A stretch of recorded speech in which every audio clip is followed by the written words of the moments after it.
All right. When I was freshman in college, me and my roommate, we actually went to Waffle House to do some late night studying because we had a quarterly exam that was coming up, and we got back to our dorm about 1:30 in the morning or so, and we were up in the mountain areas, and we were in private Christian school at the time, and what ended up happening was me and him were sitting there talking, going over the test that was coming Monday, and he started talking about his new girlfriend that was dating at the time, and then all of a sudden, um, started seeing like these really weird shadows just jumping all over the place. They were jumping from left to right constantly, and I saw them at first, and then he started seeing them because his reaction was like, "Is something there?"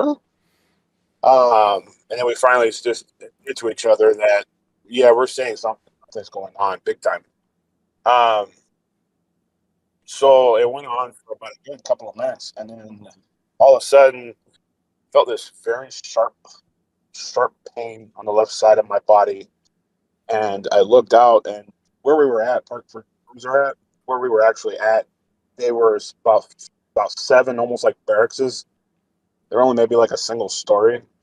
Um, and when I looked up to the top of the building, there was a man-shaped figure that was standing on top of the building that almost looked like I don't know, almost like a Green Arrow. I mean, he had no like cape or anything like that, but he had a hood on, and you could just tell that there was just something really, really off with it. There was just this darkness over his face that just still just pierces my soul to this day. Just even thinking about it, just going back to those pictures. Hmm.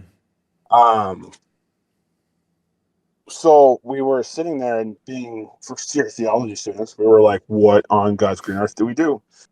And if anybody knows anything about Deep South, when you're in the middle of mid-September, late September, your window doesn't get cold enough to freeze. And my back windshield and my back windows instantly froze over. And both of us looked at each other like something beyond another realm is here. And so we went back to biblically what we believe in, and we just started rebuking it. We started doing all the other stuff, singing praise and worship songs, reading scripture,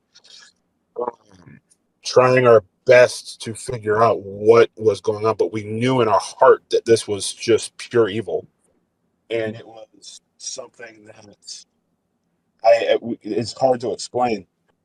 But as the shadows kept bouncing back and forth, and they were all in the shape of men, as it kept bouncing back and forth, we were singing praise and worship. They would come close to the car, but then they would just something would freak them out, and they would just run straight back to a good distance, maybe about 15, 20 feet. Um, the the the one that hit me with the on my side, which actually had a bruise on my leg that started going up to my side and it stayed. Oh man, I had that bruise for at least almost a month to remind me. That one that was sitting on top of that building was the only shot they were able to get off, and after we started singing praise and worship, he bolted as fast as he could. Um, so we sat there, praise and worship songs, singing. We were doing everything we could to try to just keep at bay what was going on, and we honestly had no idea how bad this actually was. But these shadows would bounce back and forth, and they would turn into this like red ball of light when they had to move quickly. So turn this ball of light, move, become a shadow of a man, turn back into a red ball of light, shot across a parking lot, turn back into a shadow shape of a man. This went on. It felt like forever, but maybe in actuality, maybe 10 minutes. So we're sitting there praising, worshiping, we're doing everything we can to keep them at bay, and all of a sudden there's this creature that it was like almost the devil himself showed up in almost like a dragon form, just watching over this fight that was going on between us and spiritually what was going around us. And it was over a dorm of the girl that I was dating on and off at the time was there. and it landed right on top of her dorm. I couldn't tell you if it was a dragon, it was a creature, or what it was, but it was almost felt like this purely almost like the devil himself just looking over his fight. And finally, we just looked at each other, and you know what? We said, God, if you're please, just this is over. We are done. Just end this now, please. And it was a clear as night. I mean, you could see every star. You could see all of heaven above us. The full moon. It was absolutely beautiful. It was arguably the most beautiful, clear night that you could actually see. And we saw four shadows of almost like rings with wings. It was really strange. They were very big, and they came flying through the parking lot like crazy. And when they came into the parking lot where we were at, they would turn back into like this bluish clear light, and they would intermingle with the red. The shadows would turn into the red, but then the blue would start blue, or even almost like a grayish blue, would intermingle into each other, and you can just see them just going back and forth at each other's, just going absolutely at it. And it it lasted at least another 20 minutes after that, and then it was gone. Everything just gone as quickly as it came in, and lasted for as long as it did. It just went, just like a wind, or just strong wind just came through, and everything was peaceful. We felt no fear, we felt no pain, we felt no nothing. I felt at peace with everything that was going on in the area. You literally saw the red lights just take off up into the sky, just take off up towards the sky, and just take off as fast as they can to get out of the area. The creature, whatever it is that was behind us, was instantly gone. We never saw him again after that first landing. The guy, the person that was standing on top of the building was completely gone. We had, oh, we sat there for a solid like 20 minutes. Like, what did we see? What did we know? What did we feel? What, like, what The was this? physical thing punched him, and how did it heal? My grandfather was a missionary overseas. Uh, it felt like Well, we the asked you punch. what the punch felt like and how did it heal? Is that what you're saying? Yeah. Right. It felt like something just slowly, almost like a press. Like it felt like a press up against the side of my leg that just kept getting more and more and more, and then it was just like um, a sharp smack, like a sharp smack. If anybody's had an EpiPen, they can kind of understand it, almost like an EpiPen. Hmm. That's what it felt like, because it felt like it was trying to dig into my area on my side, and trying to like scratch its way through and finally make that hit. That's the best way I can explain it. Um, and that bruise was there for at least for a while. That's crazy. But so my grandfather was a missionary overseas, all over the place. I mean, from Africa to Asia to Haiti to Europe. He's been a missionary all over the globe. Um, I called him up the next morning and told him what happened, and that some some we were still seeing some things going on around us.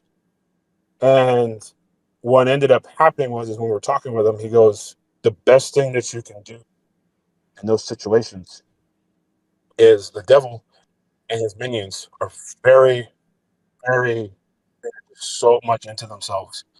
They think that when they walk, they have the best walk. They think that when they attack, they have the best attacks. They are so full of themselves that if you ignore them, it makes them mad, it makes them angry, but they lose their power at the same time."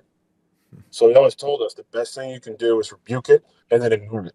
The minute you ignore it, it ends. So we're like, oh, okay. So us being young kids, we didn't really grasp that concept yet.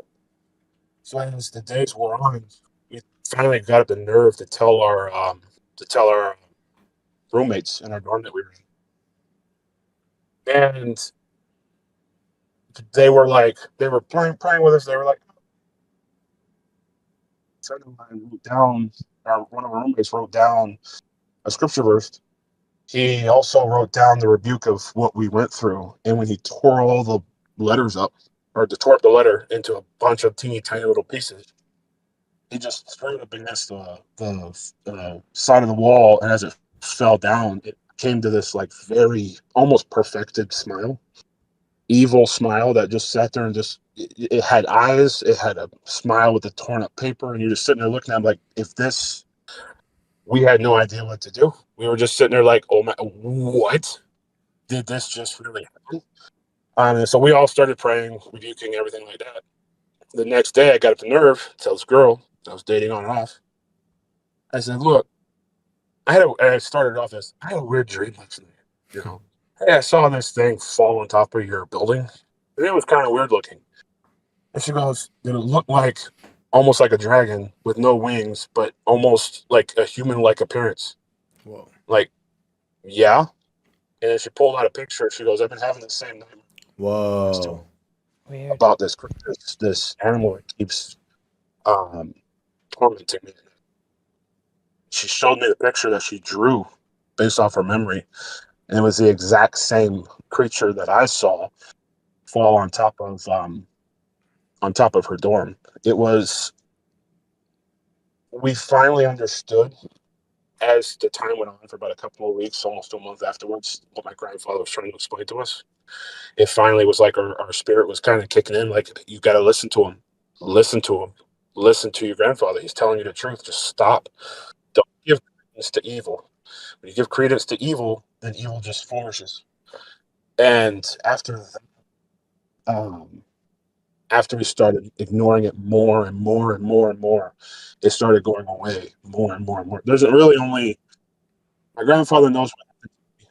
My parents and now even my wife. Every time I start to talk about what happened to me, my wife kind of shuts down because it kind of gets a little weird in her house. I was never afraid to tell this story. I was more along I was never afraid to actually, speak this story out to people around me or whichever. I was more afraid the fact that I was giving what this was its platform that it wants. And I'm only afraid for myself afterwards on what might happen. Because every time I've actually told this story to people, it comes back. And not in a You ask not him as what? as You ask him what as comes back? guns blazing as it was that night. But I'll tell you now, I was telling the story is the shadows. The shadows come back. The red light that it turned into. So the shadows that I saw that day come back. I start literally seeing in the corner of my eye all the after I tell the story to people, it feels like I believe the devil feels like it's getting its credence. I did this attitude back, and so when I end up having to do this Other after I people. tell Yeah. the Who were story, I with told him my like initially? first time I told my story to my parents. Next week solid, I had to just pray. I had to sing. I had to do read scripture. I had to do all this nice stuff, all this wonderful stuff that I needed to do. I have other people experience this. Was it his Yeah, roommate that me and experienced it? I think so. They were in just the school together. roommates. As far as clarify that question, as far as other people that I know outside of what Who were happened to with me, him? Yeah, who are with you? Yeah. Oh, uh, can you hear me? other people that I've met that have this similar situation. The people who were with him the first time they saw it in school together. I'm curious if Oh, when the only person that was with me at the time was that was the only person that was with me at that time. Um, Me and him have had a falling out, and he refuses to talk about it ever since. Oh, wow. shoot. He had a really rough time at the school that we went to. I think it was just the constant just pressures of being out and about on his own and the constant pressure of what happened to us literally within the first, I don't know, 6 weeks since we started school. Um, he had a big falling out with everything between me and him over everything that happened. Um, Wow.